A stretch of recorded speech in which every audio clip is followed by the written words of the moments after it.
Hello दोस्तों, स्वागत है आपका अपने चैनल एग्जामेज़ॉन पे। तो फिर से मैं हाजिर हूँ 13 जुलाई 2021 के इंपॉर्टेंट इवेंट्स के साथ। आप कंप्लीट वीडियो ध्यान से देखें क्योंकि लास्ट में आपको 2 क्वेश्चंस के जवाब देने हैं। आज का पहला क्वेश्चन है, वर्ल्ड पॉपुलेशन डे, विश्व जनसंख्या दिवस, ये किस दिन ऑब्जर्व किया जाता है? तो ये ऑब्जर्व किया जाता है 11 जुलाई, 11 जुलाई को। ये देख लीजिए, हर वर्ष वर्ल्ड पॉपुलेशन डे 11 जुलाई को ऑब्जर्व किया जाता है। पर्पस क्या है इसको ऑब्जर्व करने का? तो पर्पस है लोगों को बढ़ती हुई जनसंख्या के विषय में अवेयर किया जा सके। 2021 में जो ये वर्ल्ड पॉपुलेशन डे ऑब्जर्व किया गया है, इसका थीम क्या है? तो थीम है the impact of the covid pandemic on fertility. क्या है थीम?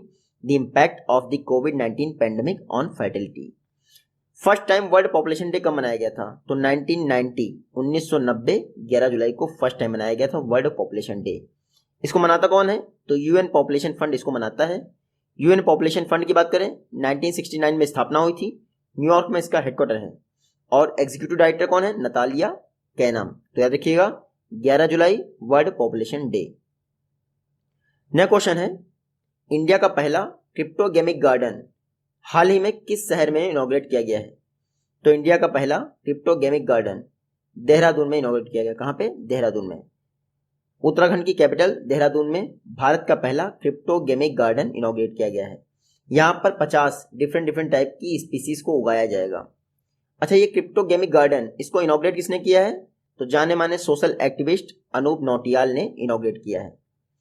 क्रिप्टोगेमिक पर मतलब क्या होता है इसका? क्रिप्टोगेमिक देखिए, इनमें हिडन रिप्रोडक्शन होता है, यानी कोई फ्लावर नहीं होता है, कोई सीड नहीं होता है, लेकिन फिर भी रिप्रोडक्शन हो जाता है। वो होते हैं आपके क्रिप्टोगेमिक। जैसे आपका अलगाई हुआ, ब्रायोफाइट्स हुआ, लाइकेन हुआ, फर्न हुआ, ये सारे हैं आपके क्रिप्टोगेमिक। तो याद रखिएगा, भारत का पहला क्रिप्टोगेमिक गार्डन कहाँ पे इनॉग्रेट किया गया है? उत्तराखंड की कैपिटल देहरादून में। उत्तराखंड की बात करें तो ये है मैप में उत्तराखंड। इसके चीफ मिनिस्टर कौन है? पुष्कर सिंह धामी, जो कि हाल ही में उत्तराखंड के 11वें चीफ मिनिस्टर बने हैं। और पुष्कर सिंह धामी उत्तराखंड के यंगेस्ट चीफ मिनिस्टर भी हैं। उत्तराखंड की गवर्नर कौन है? बेबी रानी मौर्य। और याद रखिएगा, इंडिया का ओल्डेस्ट नेशनल पार्क, जिसको वर्तमान में जिम कॉर्बेट नेशनल पार्क कहते हैं, वो उत्तराखंड में ही है। हालांकि जब इसकी स्थापना हुई थी 1936 में, तब जिम कॉर्बेट नेशनल पार्क का नाम क्या था? Heli national park. Next question है, 2021 का कोपा अमेरिका टाइटल किस कंट्री ने जीता है?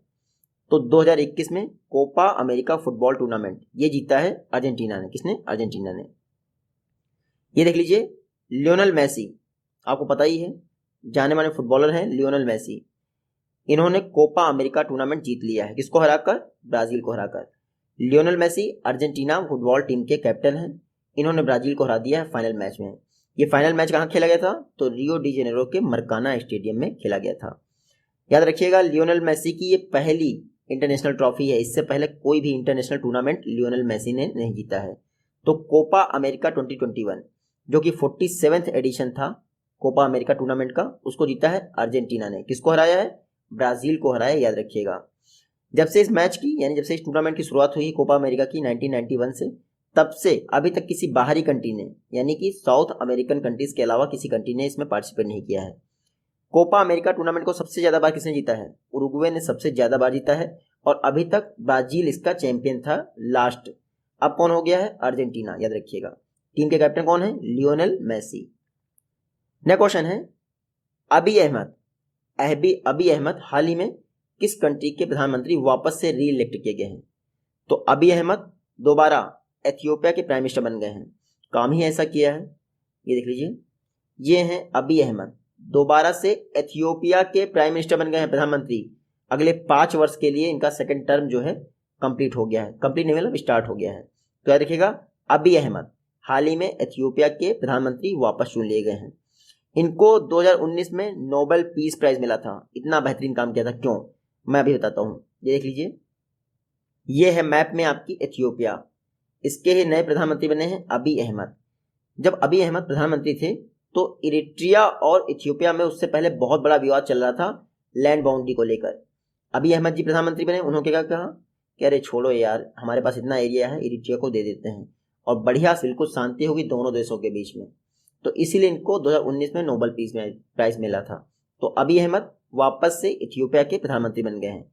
इथियोपिया की कैपिटल क्या है? आदिस अबाबा। करेंसी क्या है? इथियोपियन बिर। और अबी अहमद वापस से प्रधानमंत्री बन गए हैं, ये जरूर याद रखिएगा। नेक्स्ट क्वेश्चन है 2021 में विंबलडन मेंस टाइटल किसने जीता है? तो विंबलडन ओपन, इसका मेंस टाइटल जीता है नोवाक जोकोविच ने। किसने? नोवाक जोकोविच ने। ये देख लीजिए, ये हैं आपके नोवाक जोकोविच, सर्बिया के टेनिस स्टार हैं नोवाक जोकोविच। इन्होंने विंबलडन जीत लिया है। नोवाक जोकोविच का ये 6वां विंबलडन टाइटल है, जबकि 20वां ग्रैंड स्लैम ट्रॉफी, याद रखिएगा। नोवाक जोकोविच ने किसको हराया है?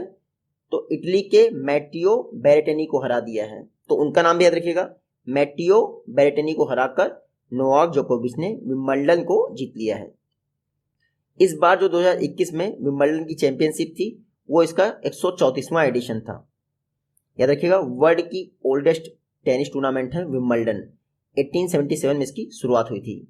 अब जोकोविच ने क्या किया है? रोजर फेडरर और राफेल नडाल की बराबरी कर ली है, क्योंकि उन दोनों ने भी 20 ग्रैंड स्लैम जीते थे। तो ये हैं नोवाक जोकोविच, सर्बिया के टेनिस प्लेयर हैं और विंबलडन 2021 को जीत लिया है। कल ही मैंने आपको बताया था फीमेल कैटेगरी में विंबलडन को किसने जीता है? तो ऑस्ट्रेलिया की एशलीग बार्टी ने जीता है। किसने? एशलीग बार्टी ने वुमेन कैटेगरी में विंबलडन टाइटल जीता है। किसको हराकर? कैरोलिना प्लिस्कोवा को हराकर। तो एशलीग बार्टी के नाम याद रखिएगा फीमेल कैटेगरी में, और नोवाक जोकोविच मेल कैटेगरी में। नेक्स्ट क्वेश्चन है नेशनल डॉल्फिन रिसर्च सेंटर किस स्टेट में स्थापित किया जाएगा? तो नेशनल डॉल्फिन रिसर्च सेंटर ये स्थापित होगा बिहार की राजधानी पटना में। ये देख लीजिए, नेशनल डॉल्फिन रिसर्च सेंटर ये बिहार की राजधानी पटना में जो है इसकी प्रोसेसिंग स्टार्ट हो गई है, यानी इसको स्थापित करने का दौर स्टार्ट हो गया है। National dolphin research centre 4400 square metre में फैला होगा और गंगा नदी के किनारे होगा, जो पटना यूनिवर्सिटी है वहां पर। प्राइम मिनिस्टर मोदी जी द्वारा 15 अगस्त 2020 को प्रोजेक्ट टाइगर की तर्ज पर प्रोजेक्ट डॉल्फिन स्टार्ट किया गया था, ताकि प्रोजेक्ट डॉल्फिन मतलब कि डॉल्फिन की पॉपुलेशन को बढ़ाया जा सके। प्रोजेक्ट टाइगर कब लॉन्च हुआ था? 1973 में। हालांकि प्रोजेक्ट डॉल्फिन जो है 74th इंडिपेंडेंस डे यानी 15 अगस्त 2020 को लॉन्च किया था। देखिए, डॉल्फिन के लिए कई सारे इनिशिएटिव लिए गए, जैसे 1985 में गंगा एक्शन प्लान आया। फिर क्या कहा गवर्नमेंट ने? 1986 को गैंजेटिक डॉल्फिन को वाइल्ड लाइफ प्रोटेक्शन एक्ट 1972 के फर्स्ट शेड्यूल में शामिल कर लिया। इससे क्या हुआ? गैंजेटिक डॉल्फिन का संरक्षण बढ़ गया। 2009 में डॉल्फिन को नेशनल एक्वेटिक एनिमल भी घोषित कर दिया गया। और कुछ समय पहले ही Vikramshila Gangetic dolphin sanctuary Bhagalpur Bihar में स्थापित की गई थी। तो डॉल्फिन के लिए बहुत सारे इनिशिएटिव लिए गए हैं। नेक्स्ट क्वेश्चन है हाल ही में किस स्टेट गवर्नमेंट द्वारा एक पॉपुलेशन कंट्रोल बिल, जनसंख्या नियंत्रण बिल जो है पास किया गया है या फिर प्रपोज किया गया है?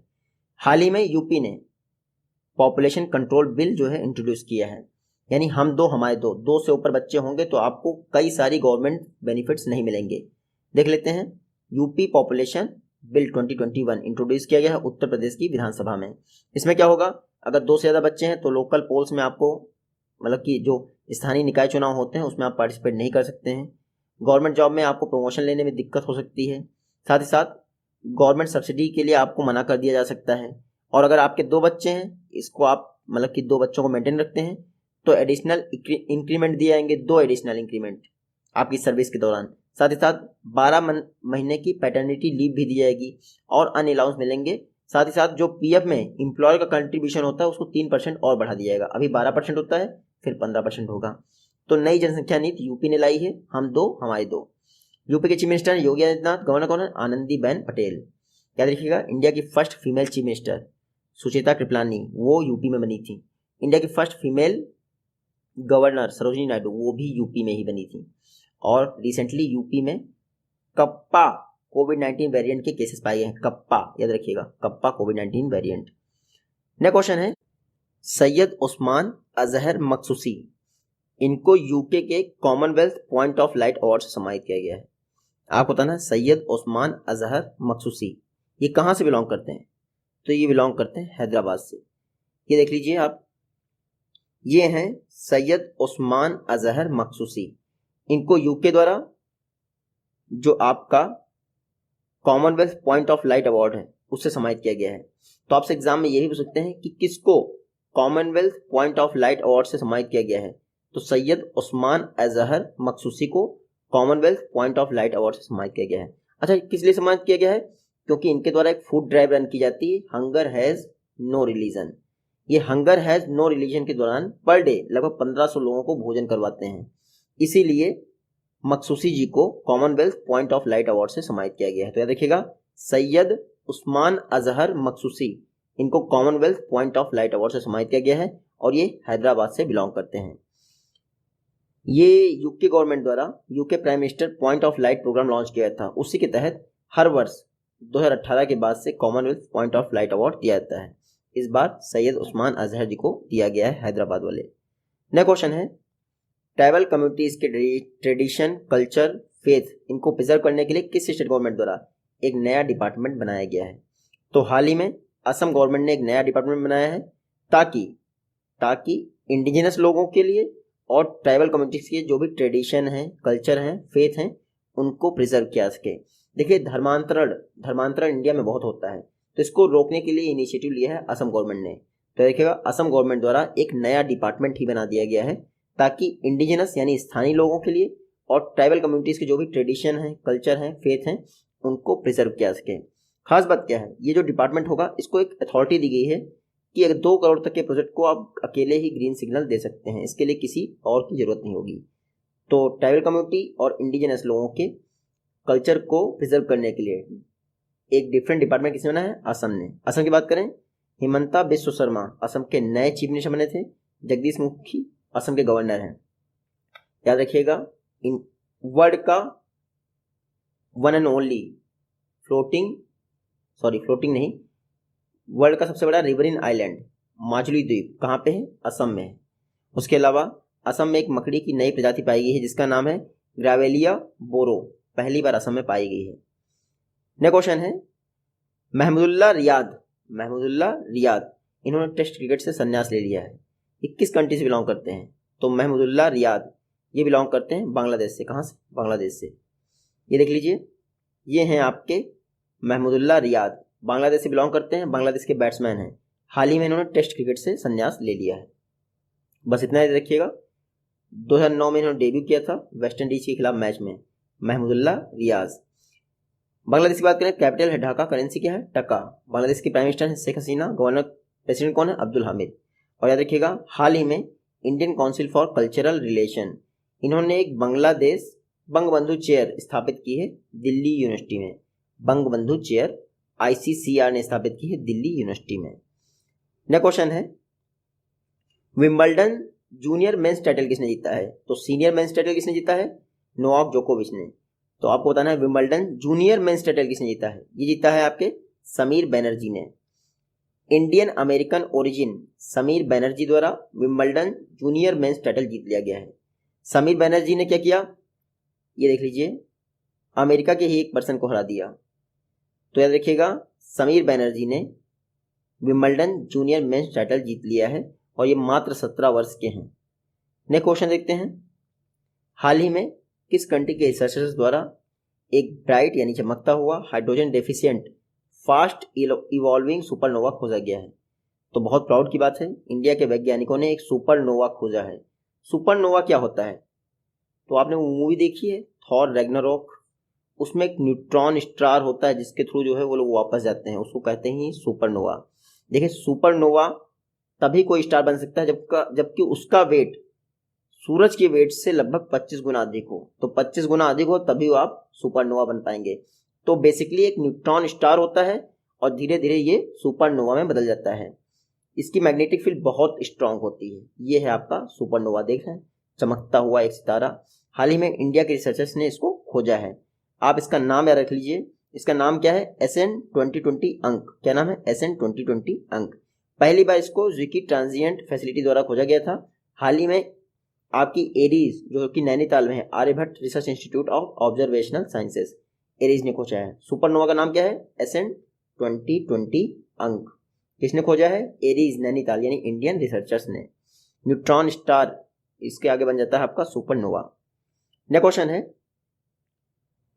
सोबेराना टू जो कि वर्ल्ड की पहली कॉन्जुगेट कोविड-19 वैक्सीन है, इसको किसने डेवलप किया है?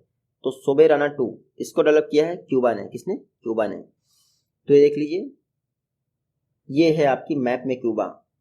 हाल ही में क्यूबा द्वारा विश्व की पहली कॉन्जुगेट कोविड-19 वैक्सीन सोबेराना 2 डेवलप की गई है। सोबेराना का जो ओरिजिनल नाम होगा वो सोवरेन 2 होगा। तो सोवरेन 2 या फिर सोबेराना 2 कोविड-19 के लिए वर्ल्ड की पहली कॉन्जुगेट वैक्सीन है। किसने डेवलप किया है? क्यूबा ने। देखिए सोबेराना 2 इसमें क्या है, आप एक बार वैक्सीन की डोज ले लेते हैं और दोबारा इसकी अगर बूस्टर डोज ले लेते हैं तो 91% तक एफिकेसी है इसकी। तो याद रखिएगा सोबेराना 2 ये कोविड-19 वैक्सीन है। इसको डेवलप किसने किया है? क्यूबा ने। क्यूबा की बात करें तो आप यहाँ मैप में देख लीजिए, ये है क्यूबा। कैपिटल क्या है इसकी? हवाना। क्यूबा बहुत चर्चा में है क्योंकि हाल ही में एक एल्सा स्टॉर्म आया था, एल्सा साइक्लोन आया था जिसने क्यूबा को हिट किया था। क्यूबा की कैपिटल बता दी, करेंसी क्या है? Cuban peso. क्यूबा के प्रेसिडेंट कौन है? मिगुएल दियाज कैनेल। नेक्स्ट क्वेश्चन देखते हैं। आरबीआई के नए रूल्स के हिसाब से जो सेंसिटिव पोजीशंस में बैंकर्स काम कर रहे होंगे उनको वर्ष में कितने दिन की सरप्राइज लीव दे दी जानी चाहिए? यानी कंपलसरी सरप्राइज लीव मिलेगी 10 दिन की। कितने दिन की? 10 दिन की। ये देख लीजिए, आरबीआई ने कहा है कि जितने भी बैंक ऑफिसर हैं या फिर स्टाफ हैं जो कि सेंसिटिव पोजीशंस या फिर ट्रेजरी पोजीशंस में काम कर रहे हैं उनको वर्ष में 10 दिनों की सरप्राइज लीव मिलनी ही चाहिए और एक बार में एक मुश्त मिलनी चाहिए। आरबीआई का कहना है कि अगले 6 महीने में ये डायरेक्शंस लागू हो जाने चाहिए। तो सरप्राइज लीव या फिर मैंडेटरी लीव 10 दिनों की अनिवार्य कर दी गई है आरबीआई द्वारा उन लोगों के लिए जो कि सेंसिटिव पोजीशन या फिर ट्रेजरी पोजीशन पे काम करते हैं। और इस 10 दिनों के दौरान उनको ना ही वर्चुअल तरीके से ना ही फिजिकली बैंक में घुसने की मतलब की मनाही होगी एक तरह से। 2021 में कह दिया गया था कि एक मैंडेटरी लीव होनी चाहिए यानी सरप्राइज लीव होनी चाहिए और बाद में 2015 में सरप्राइज लीव का कॉन्सेप्ट लाया गया था जो कि अब लागू कर दिया गया है। आरबीआई की बात करें, आरबीआई की स्थापना आरबीआई एक्ट 1934 के द्वारा 1 अप्रैल 1935 को ही थी। कहाँ पे? कोलकाता में। 1937 में आरबीआई का हेडक्वार्टर कोलकाता से मुंबई ट्रांसफर कर दिया गया।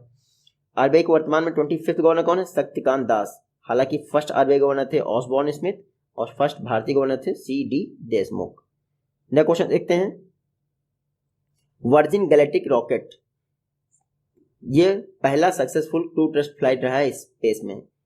कहां से लॉन्च किया था? तो वर्जिन गैलेक्टिक रॉकेट इसने अपनी पहली सक्सेसफुल फ्लाइट को कंडक्ट कर लिया है। ये मैक्सिको से लॉन्च किया था। वर्जिन गैलेक्टिक रॉकेट मैंने आपको पढ़ाया है। क्यों पढ़ाया है?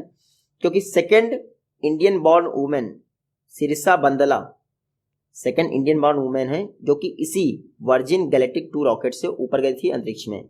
इसके अलावा ब्रिटिश बिलियनियर रिचर्ड ब्रैंसन भी गए थे।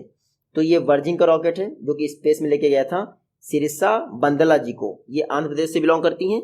सेकेंड इंडियन बॉर्न वुमेन है आफ्टर कल्पना चावला। तो सिरिसा बंदला जी को वापस लेके आ गया है वर्जिन रॉकेट, वर्जिन गैलेक्टिक का रॉकेट। देखिए मैक्सिको से इसने उड़ान भरी थी और अब ये वापस लेके आ गया है, याद रखना है आपको। नेक्स्ट क्वेश्चन है डॉक्टर पीके वॉरियर। हाल ही में इनका निधन हो गया। ये कहां से बिलोंग करते थे? डॉक्टर पीके वॉरियर जी केरला से बिलोंग करते थे। ये देख लीजिए, ये हैं डॉक्टर पीके वॉरियर। इनका हाल ही में निधन हो गया। ये जाने माने डॉक्टर्स थे यानी मेडिसिन की फील्ड में अच्छी खासी नॉलेज थी। डॉक्टर पीके वॉरियर ये केरला से बिलोंग करते थे। इसके अलावा याद रखिएगा पद्म भूषण मिला था 2010 में डॉक्टर पीके वॉरियर को। इनकी एक फेमस ऑटोबायोग्राफी है, उसका नाम याद रखिएगा स्मृति पर्वम। क्या है? स्मृति पर्वम। ये डॉक्टर पीके वॉरियर की ऑटोबायोग्राफी है। ये आज की वीडियो से क्वेश्चन है, बहुत इजी है, आप आराम से जवाब दे पाएंगे। जल्दी मिलते हैं आपसे नेक्स्ट वीडियो में, तब तक के लिए हेलो दोस्तों।